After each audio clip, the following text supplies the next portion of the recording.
बहुत खूब। आइए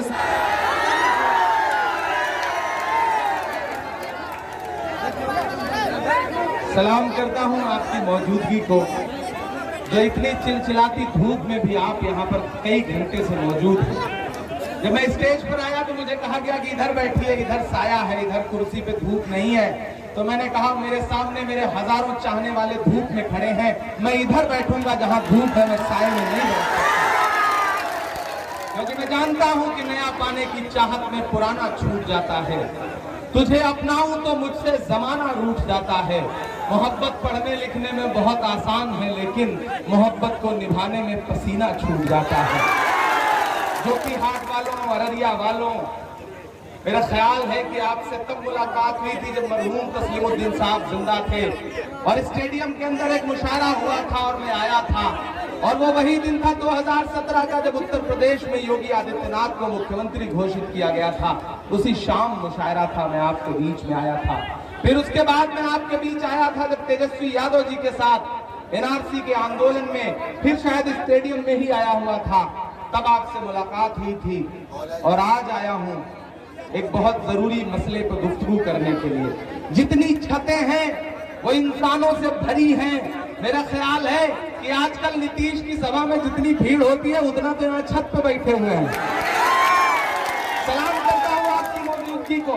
सिर्फ दाएं हाथ वाली छत नहीं, जो पीछे वाली छत है, मैं आते हुए देख रहा था कि वहां पर भी हजारों लोग छत पर ऊपर हैं। और मेरी आंखों के सामने सरों का समंदर है, जहां तक मेरी आवाज जा रही है।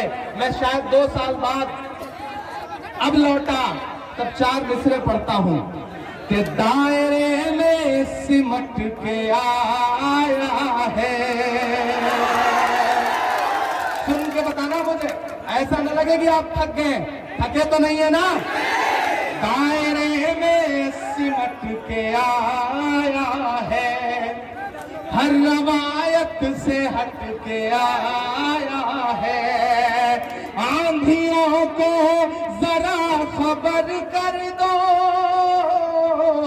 आंधियों को जरा खबर कर दो, शेर वापस पलट के आया है, शेर वापस पलट के आया है। सरफराज आलम साहब, आपसे मेरा रिश्ता तब जुड़ा जब आपके मरहूम वालिद हयात थे और उन्होंने मुझे फोन करके कहा था कि बेटा एक मुशायरा हो रहा है और मैं चाहता हूं कि तुम आओ। तो मैंने उनसे कहा था कि सीमांचल के गांधी, हम तो आपकी तकरीरें जमीन में बैठ के सुनते रहे हैं, आपने हुक्म दिया है तो मैं आऊंगा। मैं हाजिर हुआ था और आज मैं उनके एक बेटे के लिए आपके बीच में आया हूं। बहुत संजीदे मसले पे गुफ्तगू करने के लिए आया हूं। बिहार वालों, मैं इस समय पिछले 10 दिन से पूरे बिहार के दौरे पर हूँ, गया से लेकर के, और कल समस्तीपुर के हसनपुर में तेज प्रताप यादव जो तेजस्वी के बड़े भाई हैं, उनके लिए तेजस्वी जी के साथ सभा कर रहा था। वहां तेजस्वी जी ने एक बात कही और वो बात मुझे भी बड़ी मजे की लगी। तेजस्वी ने कहा, इमरान भाई, एक तरफ से मेरा हेलीकॉप्टर उड़ता है और एक तरफ से इमरान प्रतापगढ़ी का हेलीकॉप्टर उड़ता है, और इन 2 हेलीकॉप्टरों से निपटने के लिए मोदी ने 30 हेलीकॉप्टर भेजे हैं, लेकिन इनका मुकाबला नहीं कर पा रहे हैं। इन 2 हेलीकॉप्टरों को पकड़ नहीं पा रहे हैं। तब मैंने तेजस्वी जी से कहा कि तेजस्वी जी, हमारे इन 2 हेलीकॉप्टरों के मुकाबले मोदी और नीतीश ने 30 हेलीकॉप्टर लगाए हैं। काश इन दोनों बेशर्म हुकूमतों ने लॉकडाउन के दौरान यही 30 हेलीकॉप्टर बिहार के मजदूरों को घर पहुंचाने के लिए लगाया होता तो शायद कोई भूखा प्यासा न मरता। जो कि हाथ वालों, मैं जानता हूं आप बड़ी कश्मकश में हैं, मैं ये भी जानता हूं कि आप बड़े फंसे हुए हैं, मैं ये भी जानता हूं कि आप फैसला नहीं कर पा रहे हैं, लेकिन आज आप जिस तरह उमड़ के आए हैं, मैं ये समझ गया हूं कि आपने फैसला कर लिया है, और आपने फैसला कर लिया है कि आप सरफराज आलम के साथ खड़े हैं। यहाँ एक सियासी जमात आई है, एक सियासी जमात आई है यहाँ पर। थोड़ी देर संजीदगी के साथ मेरी गुफ्तगू सुनना। ये कैमरे वाले भाई हट जाओ, पीछे वाले को तुम नजर नहीं आ रहे हो तो वो नाराज हो रहे हैं। मैं भी चाहता हूं कि मेरे और मेरे चाहने वालों के बीच में कोई कैमरा दीवार ना बने, सीधे सीधे बराह रास्त गुफ्तगू हो। एक जमात आई है और वो जमात ये कहती है, उसके सदर साहब यहाँ आके कह रहे हैं कि मैंने तस्लीमुद्दीन साहब के छोटे बेटे को टिकट दे दिया। तस्लीमुद्दीन साहब सीमांचल के गांधी थे। मैं तो उनसे बस ये कहने आया हूं कि असदुद्दीन ओवैसी साहब, आप इन दिनों मुसलसल पूरे सीमांचल में घूम घूम करके सीमांचल के लोगों को इंसाफ दिलाने की बात कर रहे हैं, यहाँ की बाढ़ की बदहाली पर तंज कर रहे हैं और आप कह रहे हैं कि मुझे चुनो, मेरे विधायकों को जिताओ तो हम तुम्हें पैकेज देंगे।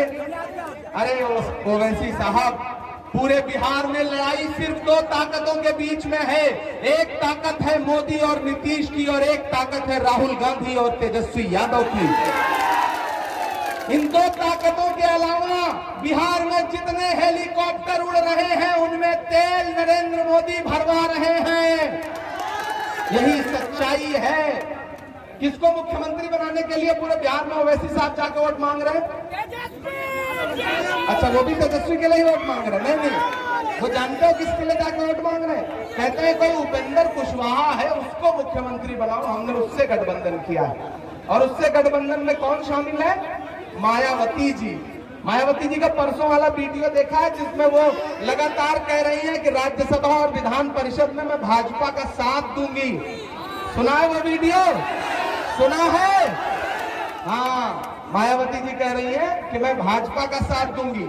और ये उपेंद्र कुशवाहा बाबू तो पहले ही भाजपा की कैबिनेट में मंत्री थे, उनको मुख्यमंत्री बनाने के लिए आपके बीच में जाके कह रहे हैं कि मुसलमानों मुझे वोट दो।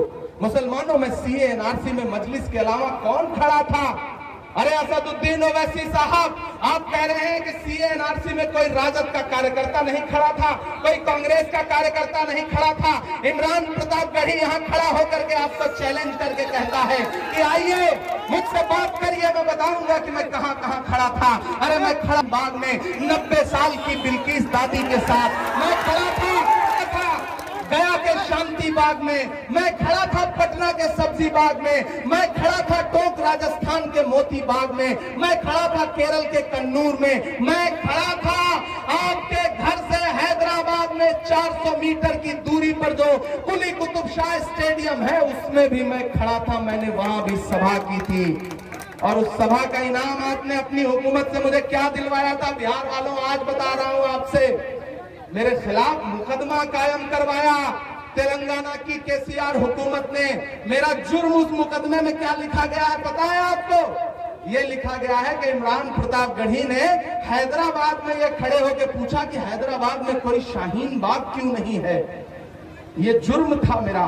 हाँ, मैं यहाँ खड़ा होकर आपसे पूछ रहा हूँ असदुद्दीन साहब कि आप सीमांचल में कह रहे हैं कि मजलिस के कारकुन पूरे हिंदुस्तान में एहतजाज कर रहे थे, तो मैं आपसे पूछता हूँ कि जब हिंदुस्तान के हर शहर में शाहीन बाग थे, जब अररिया में भी एहतजाज हो रहा था, किशनगंज में भी हमारी माएं बहनें बैठी थी शाहीन बाग बना करके, तो मुझे जवाब दो कि आपके हैदराबाद में जब हमारी बहन बेटियां बुर्के में निकल के एहतजाज कर रही थी तो आपके दोस्त केसीआर की पुलिस उन्हें उठा ले जाती थी थाने और बुर्का नशीन बहनों को 12-12 घंटे थाने में बिठा के उन्हें तब छोड़ा जाता था। आप सीमांचल में आके कह रहे हो कि एनआरसी का आंदोलन हमने किया। क्या ओवैसी साहब, मैं गया था आपके यहाँ तो मेरे ऊपर मुकदमा कायम करवा दिया।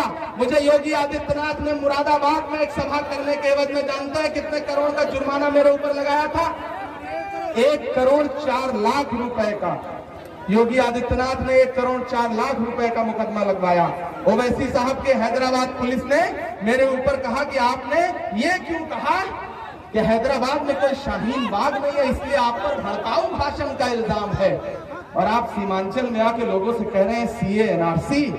अरे सीए एनआरसी में जबरदस्ती क्रेडिट लेकर के वोट मत मांगिए। सीए एनआरसी में तो तेजस्वी भी खड़ा था, सीए एनआरसी में तो तेज प्रताप भी खड़ा था, सीए एनआरसी में राजघाट पर राहुल गांधी, प्रियंका गांधी, सोनिया गांधी, डॉक्टर मनमोहन सिंह भी 3 डिग्री टेम्परेचर में बैठे थे, मैं उनके साथ बैठा था। लेकिन वो एनआरसी के नाम पर, सीए के नाम पर वोट नहीं मांग रहे हैं, लेकिन आप मांग रहे हैं। भोले भाले मुसलमानों के जज्बात से खेलने की कोशिश मत करिए। सीमांचल के लोग भोले जरूर हैं, बेवकूफ नहीं है। ये बिहारी है, एक बिहारी सब पर भारी। ये कह रहे हो कि सीमांचल बाढ़ से तबाह है, तंज कर रहे हो सीमांचल की बदहाली पर, और ये कहते हो कि हमारे 2 विधायक जीत गए तो हम सीमांचल की तस्वीर बदल देंगे। अरे ओवैसी साहब, 2 विधायकों का जो बजट होगा साल का, वो बमुश्किल उनकी निधि होगी 2-3-4 करोड़। 2-3-4 करोड़ में आधा किलोमीटर रोड नहीं बनती है। सीमांचल की बदहाली दूर होगी जब 10 नवंबर को पटना की गद्दी पर तेजस्वी यादव मुख्यमंत्री पद की शपथ लेगा। तो मैंने उनसे कहा है कि तेजस्वी साहब, कल मैंने हसनपुर में उनसे कहा कि आप बताइए, आप लोगों से वादा कर रहे हैं, नौजवानों से ये कह रहे हैं कि नौजवानों, अगर तुमने हमें वोट देके मुख्यमंत्री बनाया तो जो मैं पहली कलम से साइन करूंगा वो 10 लाख नौकरियां बिहार के नौजवानों के लिए सरकारी दूंगा। सीमांचल को क्या दोगे? तो तेजस्वी यादव ने मुझसे कहा कि इमरान भाई, जाओ सीमांचल और दामन फैला के लोगों से वोट मांगो और अपना हाथ फैला के उनसे वादा भी कर लो कि तेजस्वी यादव को मुख्यमंत्री बनाइए, कांग्रेस महागठबंधन राजद और लेफ्ट की सरकार बनाइए, और तेजस्वी यादव सीमांचल के लिए अलग से पैकेज भी देगा और सेंट्रल गवर्नमेंट की हलक में हाथ डाल के भी सीमांचल के लिए पैकेज लेगा। ये लालू के लाल का वादा है। जो कि हाट वालों, मेरे भाइयों, ये लड़ाई 1-2 विधायक जिताने की नहीं है। 1-2 विधायक, अगर सरकार ना हो तो 1-2 विधायक मोटरसाइकिल नहीं छुड़वा पाते हैं थाने से। मैं जानता हूं, मैं उत्तर प्रदेश से आया हूं। सही है कि नहीं है? तो ऐसे हालात पैदा करो कि जिले में डीएम आए तो तुम्हारी सुने, कलेक्टर आए तो तुम्हारी सुने, एसपी आए तो तुम्हारी सुने। इस सभा का भी परमिशन नहीं दे रहे थे, मेरे हेलीकॉप्टर उतरने की परमिशन नहीं दे रहे हैं आजकल। तो ऐसी हालत कर दो, इतना झूम के वोट डाल दो कि तुम्हारी पसंद का डीएम आए, तुम्हारी पसंद का एसपी आए। 1 विधायक 2 विधायक जितवा करके क्या कर लोगे ओवैसी साहब? जब सीमांचल के लिए पैकेज लेने आना हमारे ही पास पड़ेगा, हमारे ही पास आना पड़ेगा। तेजस्वी यादव की हुकूमत ही देगी सीमांचल के लिए पैकेज। जो कि हाट वालों, एक और बहुत जरूरी बात कह रहा हूं, आपसे इन दिनों बड़ी जज्बाती बातें की जा रही हैं। फेसबुक पर अगर आप एक पोस्ट कर दोगे सरफराज आलम के, तो इनबॉक्स में आकर के 4 गालियां भी लिख जाते हैं लोग। लिख जाते हैं कि नहीं लिख जाते हैं? जो कि हाट वालों, मुझे एक बात बताओ, असदुद्दीन साहब माइक पर खड़े होकर के अल्लाह और रसूल का नाम लेकर के वोट मांगते हैं, सर पे टोपी लगा करके वोट मांगते हैं, चेहरे पे अल्हम्दुलिल्लाह उनके नूर भी है।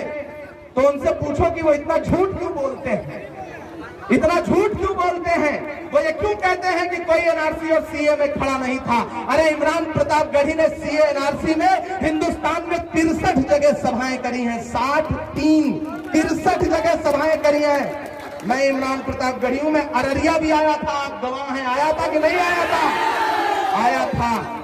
और तो और एक बात बताऊं, जिस दिन सीए एनआरसी के लिए सबसे पहली लाठी चली थी पुलिस की जामिया के निहत्थे बच्चों पर, तब कोई असदुद्दीन ओवैसी नजर नहीं आया था। रात के 10:30 बजे से सुबह के 4:30 बजे तक दिल्ली पुलिस मुख्यालय के हेडक्वार्टर के सामने खड़ा होकर के इमरान प्रतापगढ़ी दिल्ली पुलिस मुर्दाबाद के नारे लगा रहा था। कहां थे आप कहते हो कि आपने सीए एनआरसी में हिस्सा लिया। अरे असदुद्दीन ओवैसी, मैं पूरे हिंदुस्तान के मुसलमानों को मुखातिब करके आपसे सवाल पूछता हूं कि अगर आपने सीए एनआरसी के आंदोलन में हिस्सा लिया तो मुझे एक तस्वीर दिखा दो जब आप दिल्ली के शाहीन बाग में आए हो। नहीं है कोई तस्वीर आपके पास, क्योंकि आप नहीं आए थे। मैं गया था 4 बार 5 बार गया था वहां पर। आप मुझे एक तस्वीर दिखा दो जब पटना के सब्जी बाग आए हो। आप मुझे एक तस्वीर दिखा दो। आप दिल्ली में आते थे, संसद सत्र में हिस्सा लेते थे, टीवी चैनलों के डिबेट में बैठने के लिए नोएडा भी जाते थे, लेकिन शाहीन बाग कभी नहीं आए। क्योंकि आप टीवी पे तकरीर करते हो, लेकिन जहां जमीन पर उतरना होता है सरे मिंबर वो ख्वाबों के महल तामीर करते हैं, इलाजे गम नहीं करते, फकत तकरीर करते हैं। अरे हमारी शायरी में दिल धड़कता है जमाने का, जो हम महसूस करते हैं वही तहरीर करते हैं। मैं जब सच बोलता हूं तो मुझे गालियां देते हैं इनके ट्रोल। पूरी सोशल मीडिया की टीम लगा दी जाती है कि जाओ इमरान प्रतापगढ़ी को गाली दो। माँ बहन की गालियां, वोट अल्लाह रसूल के नाम पे मांगते हो और एक अपने ईमान वाले भाई को माँ बहन की गाली दिलवाते हो। नहीं इत्तेफाक रखता मैं तुम्हारी सियासत से, तुम अपनी सियासत करो, हम अपनी सियासत करें, लेकिन हमने तुम्हें कभी गाली नहीं दी। इस यहाँ मौजूद किसी भी भोले भाले इंसान ने किसी दूसरे सियासी पार्टी के इंसान को गाली नहीं दी, लेकिन आपके लोग गाली देते हैं और फिर जोकी हाट में खड़े होकर के मरहूम तस्लीमुद्दीन साहब का हवाला देते हो। अरे ओवैसी साहब, आप मुसलमानों के इत्तेहाद के लिए तकरीरें करते हो, क्या यही इत्तेहाद है? क्या यही इत्तेहाद है? एक सगे भाई के खिलाफ एक सगे भाई को लड़ाना, क्या यही इत्तेहाद है? मुझे बताओ, क्या यही इत्तेहाद है? क्या यही एकजुटता है? सरफराज आलम के सगे भाई को सरफराज आलम के खिलाफ चुनाव लड़ा देना, क्या यही इत्तेहाद है? ये तो सीधे सीधे बीजेपी को जितवाने की साजिश है। सीधे सीधे साजिश है कि नहीं है, मुझे बताओ। वो जोकी हाट जिसे अपने खून पसीने से तस्लीमुद्दीन साहब ने सींचा, वहीं आकर के आप उन्हीं का हवाला देके बीजेपी को जिताने की कवायद करते हो। अरे असदुद्दीन ओवैसी साहब, मैदान महशर में, हश्र के मैदान में तस्लीमुद्दीन साहब आपका गिरेबान पकड़ के पूछेंगे कि आपने अपनी सियासत के लिए मेरे दो सगे बेटों को आपस में लड़वा दिया। सियासत आती जाती रहेगी, लेकिन आपने जो दो सगे भाइयों के दिलों में नफरत का जहर बोया है, वो कैसे खत्म होगा? कौन सी सियासत कर रहे हो असदुद्दीन साहब? कौन सी सियासत है ये? माइक पर खड़े होकर के लोगों को इत्तेहाद और मुत्तहिद करने की बातें और सगे भाई के खिलाफ सगे भाई को लड़ा देना, क्या मुंह दिखाओगे? आज तस्लीमुद्दीन साहब की रूह ऊपर कितना तकलीफ में होगी कि एक सगे भाई के खिलाफ, अरे टिकट कट गया। शहनवाज आलम मेरे भाई, आप भी मेरे भाई हो, टिकट कट गया तो कट गया। सगे भाई के खून के लिए विधायकी के टिकट का क्या? अगर प्रधानमंत्री की कुर्सी भी तुम्हें मिलती तो तुम्हें ठोकर मार देनी चाहिए थी, लेकिन तुम मिल गए उनके साथ। एक भाई से इतनी नफरत, बड़ा भाई होता है। बड़ा भाई उसी कोख से पैदा हुआ है जिस कोख से आप पैदा हुए हो। उस एक बड़े भाई के खिलाफ नामांकन करते हुए हाथ नहीं कांपा आपका? क्यों?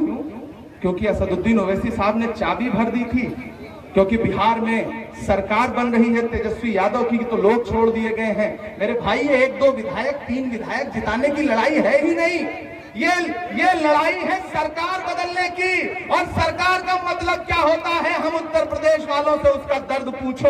एनआरसी के आंदोलन में इन्हीं हाथों से 21 लाशें उठा के आया हूं।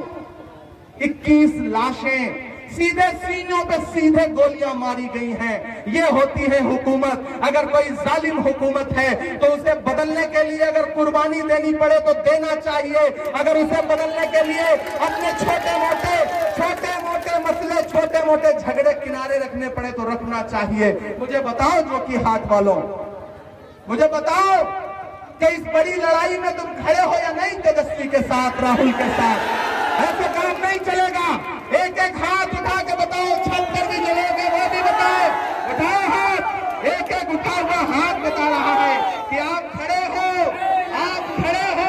सरफराज आलम के साथ। और जोर से हाथ बुलंद करो, खड़े हो ना, सरफराज आलम के साथ खड़े हो। मरहूम तस्लीमुद्दीन साहब के इस चश्मो चराग जो बड़ा बेटा है, जो उनकी विरासत संभाल रहा है, उसके साथ खड़े हो। और एक बात बता दूं, शहनवाज साहब नाराज होकर के भले ही भाजपाई एजेंटों के साथ मिल गए हैं, लेकिन मैं एक दिन उन्हें भी मनाऊंगा। चुनाव खत्म हो जाएगा तो मैं एक दिन उनसे भी कहूंगा, उनका भी हाथ पकड़ के तेजस्वी के पास ले जाऊंगा और कहूंगा कि ये थे अपने ही, थोड़ा भटक गए थे, फिर इनको लेना है। और सरफराज भाई, आपको भी उन्हें सीने से लगाना पड़ेगा। लगाइएगा, ये मेरे लिए आप बोलिए, लगाइएगा, हाथ उठा के बताइए, लगाइएगा। ये वादा रहा इनका। ये फिर से शहनवाज साहब को देखिए, मैं तो बस एक बात आखिर में आपसे कह रहा हूं, शायरी भी सुनाऊंगा, नहीं सुनाऊंगा तो मैं जानता हूं आप नाराज हो जाएंगे। मेरे भाई, ये लड़ाई वाकई बहुत बड़ी है, ये लड़ाई बहुत बड़ी है। असदुद्दीन साहब आके कह रहे हैं कि सीमांचल बाहर से तबाह है।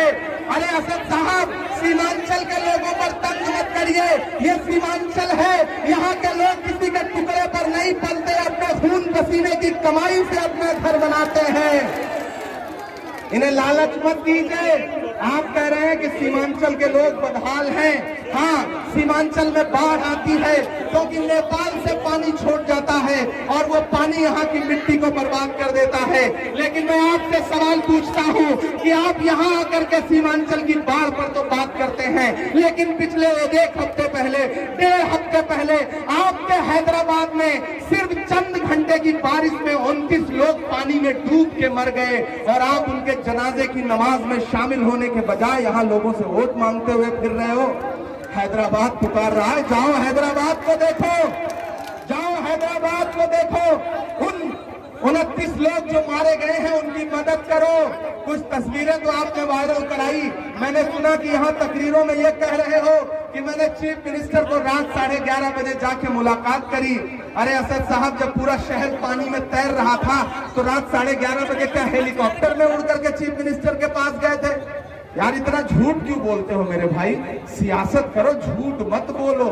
झूठ बोलना अच्छी बात नहीं है। आपका एक वीडियो बीच में वायरल हुआ था जब आप ये कह रहे थे अल्लाह को गवाह बना के कह रहा हूं कि मैंने एक दिन जरूरत पड़ी तो एक साथ 15 बोतल खून दिया।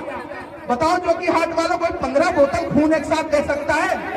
यार यहाँ 1 बोतल देने के बाद डॉक्टर दूसरा बोतल लेने से मना कर देता है और ये कह रहे हैं हमने 15 बोतल खून दिया। 15 बोतल 15 मिनट के लिए पुलिस हटा लो। तुम 100 करोड़ हो, हम 15 करोड़ हैं। अरे मेरे भाई, ये सीमांचल है, यहाँ के लोग मिलजुल के रहते हैं। ये गंगा जमुनी तहजीब का शहर है। जब 47 में बंटवारा हो रहा था और जिन्ना सरहद के उस पार से आवाज लगा रहे थे कि इधर चले आओ, जब मौलाना आजाद ने जामा मस्जिद की सीढ़ियों पे खड़े होकर कहा कि हिंदुस्तान के मुसलमानों कहाँ जा रहे हो, मिट्टी में दफन है, तो ये सीमांचल है जहाँ के पड़ोस में सरहद पड़ती है पड़ोसी मुल्क की। लेकिन इस मिट्टी के लोगों ने कहा कि हम कहीं नहीं जाएंगे, सीमांचल में रहेंगे, हिंदुस्तान में रहेंगे। सीमांचल हमारा है, हिंदुस्तान हमारा है। साजिशें बहुत बड़ी हैं। ये खड़ा होकर के जेपी नड्डा ने सिलीगुड़ी में क्या कहा 10 दिन पहले, याद है? कि कोरोना की वजह से सीए रोक दिया वरना फिर आएगा। असम में क्या हो रहा है? मदरसे बंद किए जा रहे हैं। ये तब हो रहा है जब हुकूमत है। हुकूमत कैसे बदलेगी? हुकूमत 1-2 विधायक और जज्बात में आने से नहीं बदलेगी। ये सीमांचल को राहत पैकेज की बात करने वाले दरअसल लूट रहे हैं। टिकट के बड़े बड़े बोलियां लगी। मैंने बेचारी एक कंचन है, उनके वीडियो सुने, क्या मस्त गालियां देती हैं बेचारी वो, आपने भी सुनी होगी। हमारे एक बेचारे चतुर्वेदी मौलाना साहब हैं, वो भी टिकट के लिए क्या क्या कोशिशें नहीं की बेचारे। मजहबी जलसों में भी जाके सियासी बातें करते रहे, लेकिन उनको भी टिकट नहीं दिया क्योंकि वो बेचारे पैसा नहीं दे पाए थे। उसके बाद किसी और को टिकट बेचा गया। ऐसे बहादुरगंज में मुसब्बिर साहब को टिकट नहीं दिया गया, अंजार नईमी को करोड़ों में बेच दिया गया। अपनी सीट छोड़ करके सदर साहब जो आजकल अपनी कयादत की बात करते हैं, पहले लालू के साथ घूमते थे, फिर नीतीश से टिकट लिया और उसके बाद आधे मैदान में छोड़ करके भाग गए चुनाव, और आज अपनी कयादत की बात कर रहे हैं। मेरे भाई, मैं आपको समझाने आया हूं, सीमांचल वालों, आप भोले जरूर हैं लेकिन आप बेवकूफ नहीं है। आपको बहुत सोच समझ के फैसला करना है। ये लड़ाई विधायक जिताने की नहीं बल्कि सरकार बनाने की है। और सरकार मोदी और नीतीश की कौन हटा सकता है? तेजस्वी और राहुल की जोड़ी हटा रही है। आप 10 नवंबर को बिहार बदल दो, खुदा ने चाहा तो 24 में हिंदुस्तान की भी गद्दी बदल जाएगी, नरेंद्र मोदी बदल जाएंगे। जाते जाते बस 2 शेर, क्योंकि हेलीकॉप्टर की तरफ से इशारा हो रहा है, अगली सभा में पहुंचना है। मैं आपसे आखिर में इतना कह के जा रहा हूं कि कुछ याद रहे न रहे, लेकिन याद रखना कि लॉकडाउन में जब तुम गुजरात से मार के भगाए जा रहे थे, हैदराबाद में फंसे हुए थे और तुम्हें पानी तक नहीं नसीब हो रहा था, और जब पैदल चल के 1200 1500 किलोमीटर आ रहे थे, तो यही दिल्ली की पुलिस, उत्तर प्रदेश की पुलिस तुम पे लाठियां बरसा रही थी, मुर्गा बना रही थी, तुम भूखे थे, प्यासे थे। तब इमरान एक नज्म पढ़ता है कि हुकूमत तेरे सारे जुल्मों सितम याद रखेंगे हम, याद रखेंगे हम, लॉकडाउन के वो जानलेवा करम याद रखेंगे हम, याद रखेंगे हम। के अपने घर बार माँ बाप से दूर थे, जुर्म ये था बिहारी थे मजदूर थे। जुर्म ये था बिहारी थे मजदूर थे, पेट खाली था और भूख से चूर थे, फिर भी पैदल ही चलने को मजबूर थे। बसी आँख आंसू से नम, याद रखेंगे हम, याद रखेंगे हम। और नीतीश कुमार, आपने गद्दारी करी। 2015 में इसी बिहार की आवाम ने आपको मुख्यमंत्री बना दिया था महागठबंधन का, लेकिन आप बीजेपी की गोद में बैठ गए, जिसे आप बहुत झूठा पार्टी बोलते थे। ये बिहार है, ये हर गुनाह माफ कर सकता है, लेकिन गद्दारी नहीं माफ कर सकता, नहीं माफ कर सकता। तब मैं आखिरी मिसरे पढ़ता हूं कि 15 सालों का बदला लिया जाएगा। अरे पहुंचाओ इन मिसरों के शोर नीतीश कुमार के कान तक, नरेंद्र मोदी जी के कान तक। मैं फिर से पढ़ता हूं, तैयार रहना। 15 सालों का बदला लिया जाएगा। लिया जाएगा कि नहीं लिया जाएगा? लिया जाएगा कि नहीं लिया जाएगा? 15 सालों का बदला लिया जाएगा। हेलो,